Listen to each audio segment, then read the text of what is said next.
Ladies and gentlemen, babies and elephant, welcome to another new video. My name is Bosley, and today I want to share with you guys this Unarmed Cyclone Berserker. This is actually a very, I would say, old build, but it's always very reliable. You know, almost every league that I play with, I always come back to playing a character that always has a Cyclone in it. I don't know. It's just it feels like a fidget spinner. It's just a spinning mechanic that I love very much, and you know, I like to see it when as you spin and then stuff dies along the way and stuff like that. It's really cool. So it's very reliable. Berserker is the right ascendancy if you want to output the highest amount of damage, but it comes at a great cost. It will cost you a lot of your life, so therefore there are a few tweaks here and there just to help you survive a bit more. Most of the time you'll be okay. But the damage output that you're getting out of it's going to be satisfying, as you can really melt down a lot of bosses, map bosses, and sometimes even Cyrus. So if you're looking for a build that actually can help you carry throughout the whole endgame content, carrying you through all the maps and stuff like that without any much of a problem, and this is definitely the build for you. Without too much investment, I would say a decent amount of investment is definitely required. If you want to output that huge amount of damage. At the moment now, there's a lot of min-max potential for this build currently for me as for now, as I don't have that much currency anyway. So as for now, it's putting out about 12.5 million DPS, Shaper DPS, which is quite decent, I would say. Good enough to carry you throughout the end game. You can push a lot further, but at this point, I would say definitely go for more life rather than more damage, because 12 million is actually pretty decent enough to kill everything in the game. It's just that the only difference is, you know, how fast you want to kill the mobs and the boss. So definitely go for more survivability to help you have a much more stress-free gameplay rather than seeing everything die and you die as well. It's just like a glass cannon. I don't see much of a point playing a character like that as well. That's why now I'm focusing a lot more on survivability, getting more life and stuff like that. Bear in mind, this is there's a lot more min-max potential for this build. As soon as I get more currency, I'll definitely pump a lot more on the gears for this character. As for now, it is what it is. Alright, so let's start off with the Ascendancy first, as always. So the Ascendancy we're using the Berserker. So as soon as you can get your Ascendancy points, the first thing you want to go for Rage, because Rage is the one of the bread and butter of the Ascendancy for Berserkers. Why? Because it can gain up to 50 Rage. As you kill stuff, you'll gain up to 50 Rage. So what does the Rage do? So it gives you 1% increased attack damage per 1 Rage, and 1% of attack speed per 2 Rage. So that means that 50 Rage, you get 25% attack speed, and 1% move speed per 5 Rage. So at 50 Rage, you'll get 10% additional movement speed. So max Rage 50.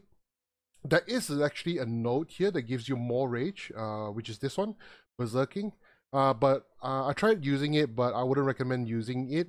You know, there are much more better nodes to take rather than that one. But if you want, you can go up to 60 Rage rather than 50. Just below down here is called Berserking, right? So the first thing you want to pick up is Rage, okay? Crave the Slaughter.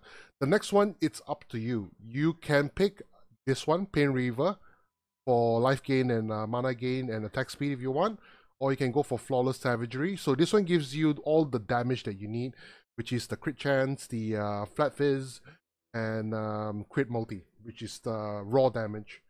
And Aspect of the Carnage is definitely the biggest boost in terms of damage, which is what this sets apart from all the other Ascendancies, because it gives you 40% more damage, not increased, more, so it multiplies above whatever you have, which is really, really, really strong.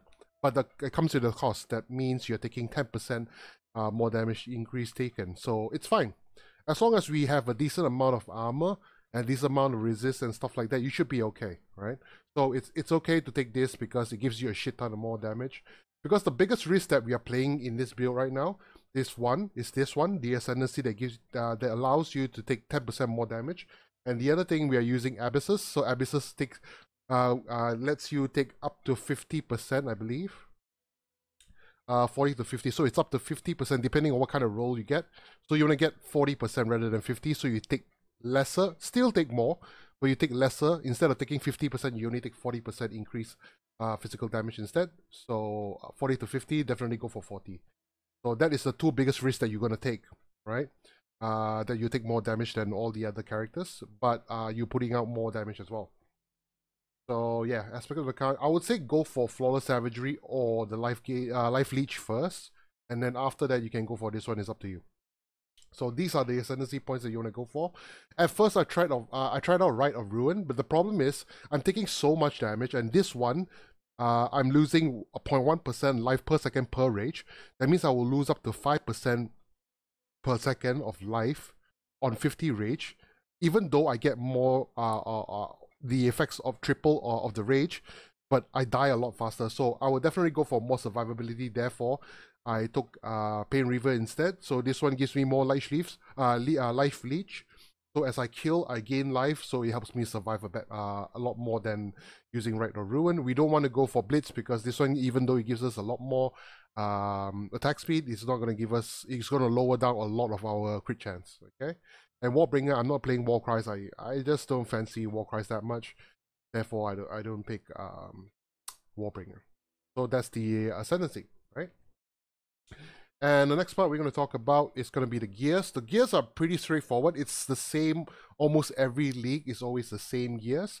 The main thing you want to get for this one is the Facebreaker. So Facebreaker is the bread and butter of boosting up all our damage. So you want to pick up these gloves that gives you as much as the physical damage with unarmed attacks as possible. It's up to max 800%. I got this 797% for I think about 50 chaos.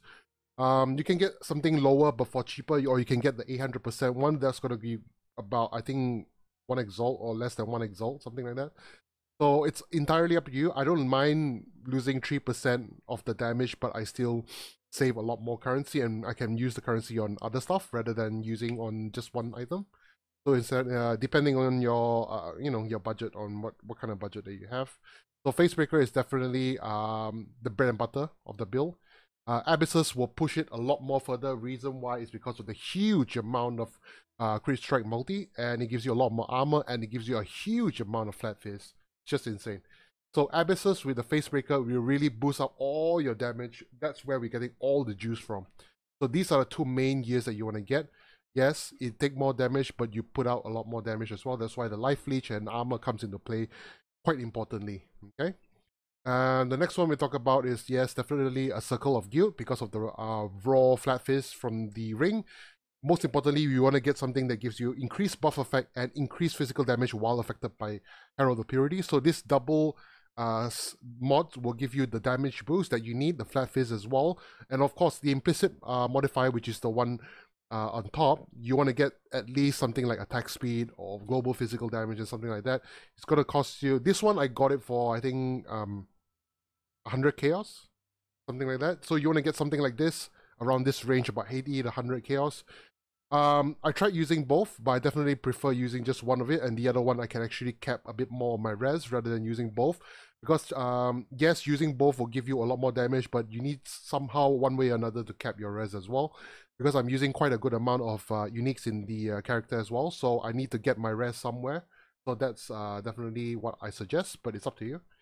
Rick Wall's Curse is definitely one of the key components as well, because it gives you the modifier to claw damage applies to your unarmed damage. So all the claw modifiers on the skill tree right over here, I'll explain later. This one is all applied to your unarmed attacks. Because some of the important claw nodes in the skill tree gives you a huge amount of crit multi and a lot of damage and attack speed and stuff like that. That's what you really want to get. So that's why Rick Wall's Curse will come into play quite importantly. The only difference between all the other Rick Wall's Curse is the only mod that you can get a better one is only the implicit modifier. Everything else, all the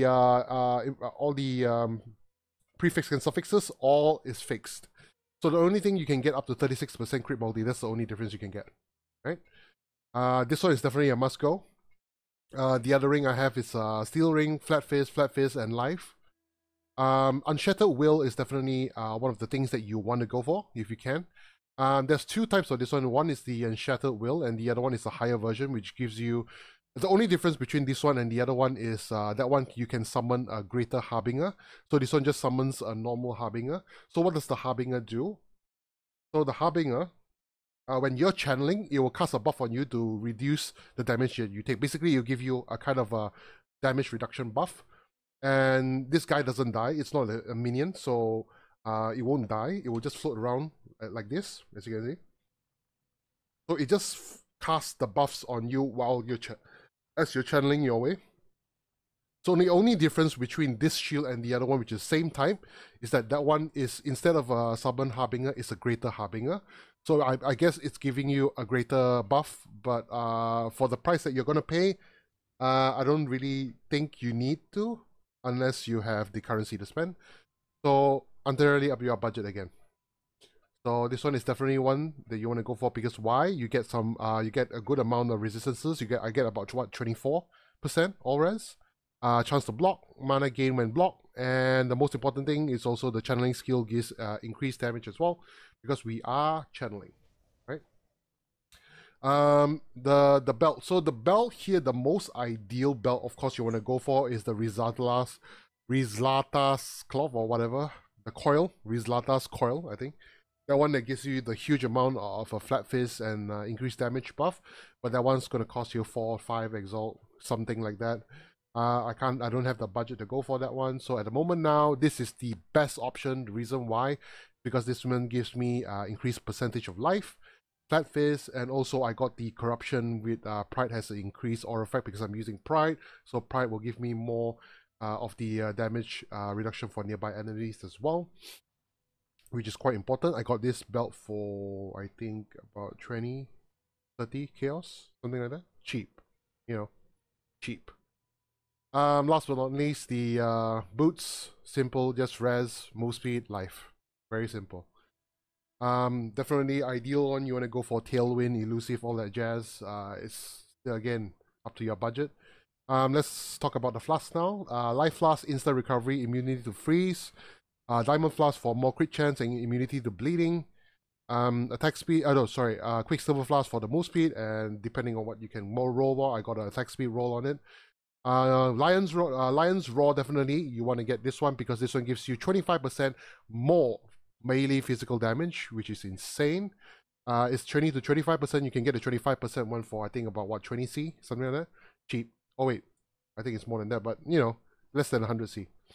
Granite Flask for more armor, because we can survive a bit more, and then you want to get the mod on it, which gives you 100% increased armor during flask effect as well. So as for now, my armor, I got about 7,000, no bulk whatsoever. If I use the flask, it gives me an additional 12,000, 13,000. So it goes up to what? Almost 20,000. From 7,000, it goes up to 20,000. You see? It's huge. So Granite Flask is definitely something that you want to get. And that's the flasks that we have. So I'm going to go through the skill gems. Now, the skill gems, the main skill gem here will be Cyclone linked with melee fizz.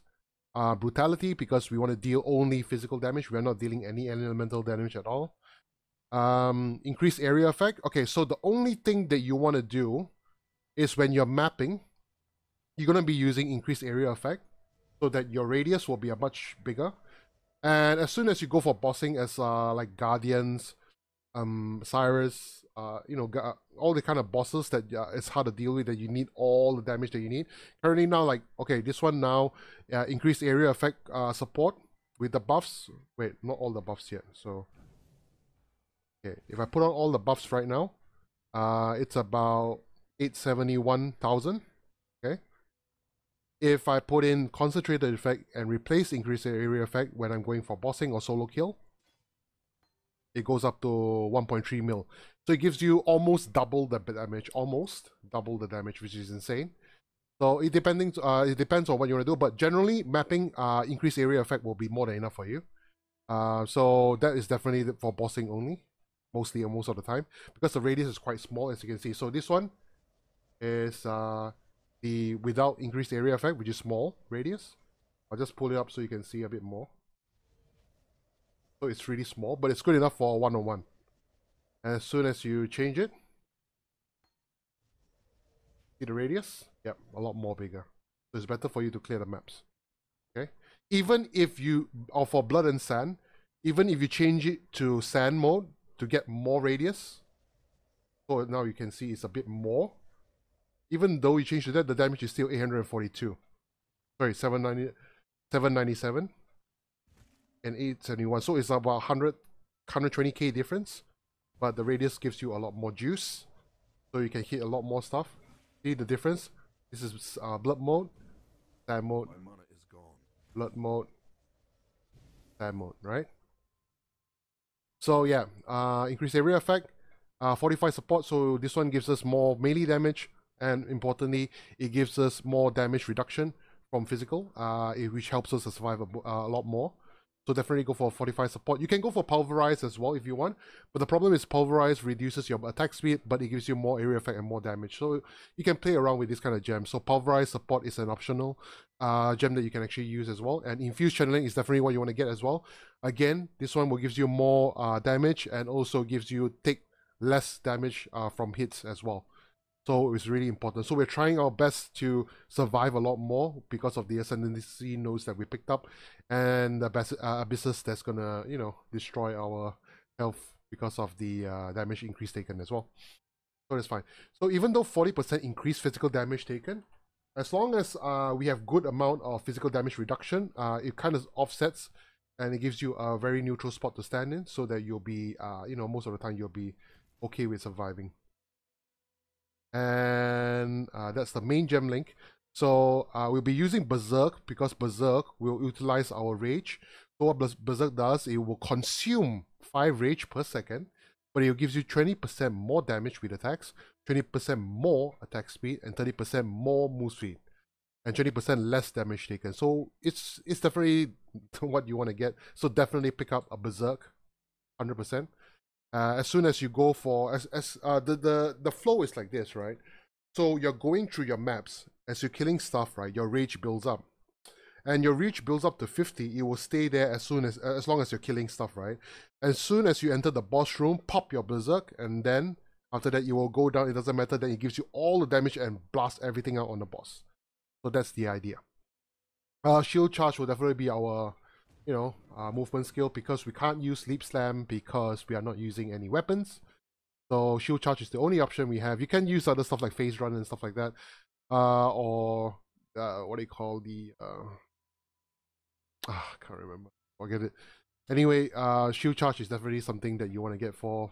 The only problem with Shield Charge, you can't go up obstacles, but most of the time you're moving very fast anyway, so it's fine. Herald of Purity, Herald of Purity gives us a lot more physical damage, and Flat Fist, very important. Blood Rage will give us more attack speed, but it takes 4% of your maximum life per second as physical damage. Now, Blood Rage, you only use it in a situation where you are going for the map that is really easy for you, or you are going for bossing that you really want to push out all the damage as you can. Otherwise, I would say most of the time, just try not to use it, because this one will take a lot of damage per second because of the life loss. And even though you get the frenzy charges, it's not really that worth it if you're doing mapping, because it gives you a great risk of dying if you use Blood Rage during your map, because, you know, there's a lot of all these kind of projectiles and stuff like that hitting you. You want to try to avoid that as much as you can.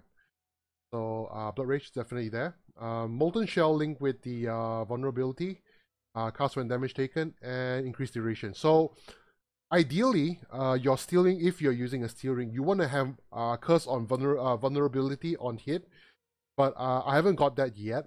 I'm planning on I'm working on it right now. So as for now, you can actually link it to your cast when damage taken. So when the cast when damage taken triggers, it will cast the vulnerability. So most of the time this one will be cast when you're bossing, most of the time. And that's when you need it on the boss anyway, because you're putting out so much damage. It doesn't matter you're putting out on the normal mobs in the map anyway, so it's fine because they die almost instantly as well. But the bosses are the ones that you want to use the vulnerability on hit. So as for now, if you don't have a budget, use this link with cast when damage taken is fine. Molten Shell, if you have a lot of armor. If you don't have much armor, go for Immortal Call. Molten Shell is definitely better if you have a lot more armor. And increase duration to increase longer durations. And last but not least, Ancestral War Chief with Maim and Culling Strike to help you push out more damage. Again, everyone has, whoever has seen my video know I hate carrying Portal Skulls, so Portal Gem is definitely always there's a spot for him in my characters. And Pride, the auras will be Pride linked with War Banner and Blood and Sand. So Pride gives you more physical damage. War Banner, reason why I would be pick War Banner instead of Dread Banner. I didn't go for the Impale effect because I'm not focusing on Impale. So War Banner gives me accuracy and more physical damage increase as well. So it's still good. In terms of POB, as I checked, I tried both Dread Banner and War Banner. War Banner gives me more DPS. So if you're following the same build, War Banner will be better. And Blood and Sand, so Blood and Sand, again, either more area effect or more area damage, up to you. And those are the skill gems. Here comes the skill tree. So skill tree will be starting off with Marauder. Marauder will be starting off at this area. Once you go down, pick up all the nodes here, Armor and Life. Pick up Warrior's Blood, and then you can move up and go all the way to Heart of Warrior and Born to Fight. You can pick up Versatility as soon as you can as well. Gives you attack speed, accuracy and crit chance, and all the dexterity and intelligence when you need for your gems. And then you can move this way to get more armor and res. So this one gives me 8% resistances when I'm holding a shield, and 12% all res as well. So I move speed. So this one gives me about 20% all res here, which is really cool, just next to it. And then over here, I'm going to pick up Eagle Eye to give you more accuracy, because at the moment now my accuracy is 100%. So my hits are 100%. Even on evasive monsters is about 96%. So it's really high hit rate. So the higher hit rate you have, even though if you have a trillion damage but you have no hit rate, you can't hit the 100 trillion damage. But you want to prioritize your accuracy more than your damage. And then you move down this way and pick up Master of the Arena, and then Bravery for more life. Art of the Gladiator for attack speed and accuracy. And then move down here, you'll pick up Charging Offensive. This one gives us attack damage, attack speed. Allows you to gain Endurance Charge or Frenzy Charges when you're channeling. And then Thick Skin over here, I'll pick Claws of the Pride. So this is a claw node. Because we're using Rick Wall's Curse, all the claw nodes will be given to our unarmed attacks, which is really, really important. So Claw of the Pride. And then move over here, pick Precise Interception. This one gives us more damage, more attack speed, and more defenses when you're using a shield.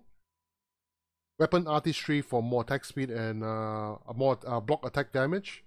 And attack damage and increased move speed and crit chance as well from the aspect of the links. Herbalism, 10% life, which is really what we want. And the Flask effect.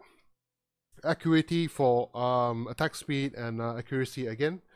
And then Heartseeker for more crit multi. And then you move up this way and pick up all the claw nodes here. So all the claw nodes here is the most crucial part of the using the Rick Wall's Curse. Claws of the Hawk gives us 40% crit chance and 25% crit multi, and 10% to blind enemies. Claws of Magpie will give us 20% increased damage, 10% attack speed, and 25% to steal power, frenzy, or endurance charges with claws, which is unarmed, and 20% increased damage. Here's a leech, mana leech, and total recovery from life leech. And then pick up Blood Drinker. This one will give us more leech as well. And then pick up more accuracy, depth of perception. Fangs of Viper give us more move speed and damage. Wheel of Blades will give us crit chance and physical damage. Attack speed over here, coordination. And Blood Siphon for more percent of life, 10%. Trickery will be damage and crit chance. And last but not least, Assassination for crit multi and crit chance. So you see, I pick up quite a few life each mods. So at the moment now, I'm getting 125 life regeneration per second, but my life leech will be 4.4%. So 2.4 will be from my skill tree, and 2% is from the Ascendancy node. So potentially, the life leech total recovery, I'm getting about 894 life per second as I'm leeching, which is really important. So as soon as you're taking damage, you're leeching 800 over life per second as well. So it helps you survive a lot more. Right, and that's the reason why we picked that one. So yes, and the Pantheons, we are going for Lunaris. So now the build, right? One problem you'll be facing one problem. And wait, Why did I change my weapon? Okay, one problem you'll be facing a lot. Now, when you're facing up against melee mobs, you'll be fine because you're leeching from them. But the problem that you'll be facing will be the projectiles. So projectiles will hit you hard, especially those with chaos damage, poisons, and stuff like that. You have to really try to avoid, work your way around, and be careful. So that's why Lunaris is really important. So this one gives us physical damage reduction. Most importantly, it gives us 10% chance to avoid projectiles, and also avoid projectiles that have chain. So this is really important. You want to max your Lunaris as soon as you can. This is really important. This one will help you a lot more. I can see the real difference when I'm using Lunaris when I'm going for maps, and the projectile doesn't hit me as hard as before anymore. And Garokan for more chance to evade attacks, and also increase move speed because I would like to walk fast. So definitely go for Lunaris and Garokan if you want. Definitely pick up all the unlock all the mods for the Pantheon for Lunaris. Definitely something that you want to look into. And Bandits will definitely go for Alira because Alira gives us crit multi and all resistances. And I think I pretty much covered everything. So the conclusion of the thing, definitely this build is my go-to for bossing. I don't have to worry much. Simple, straightforward. A lot of damage output. You know, definitely something that you really enjoy. The pros is, you know, insane amount of damage. You can scale up to 20, 30, 40 million damage depending on how much you're willing to spend on the build. The only cons is you're taking a lot of damage. It's going to be tough for you to survive if you have low life. So you really have to put up your life. I would say save at least 5 to 5.5k life at least, just to be a bit safe. I wouldn't say immortal, but safe. So I'm working my way towards that. I only have 4.6, 4.7k at the moment. Moving through up to 5k, and then from then onwards, more life. Well, damage, trust me, anything more than 10 million is good enough. Anything more than that is absurd, depending on what you want to do with your character. And yeah, that's all for the build. If you guys have any suggestions or any comments, please drop a like and comment down below in the comment section. If you do like my videos, please like and subscribe to my channel. I do build guides mostly or almost every week. And I hope I'll see you guys on the next video. You guys have a great week. See you guys.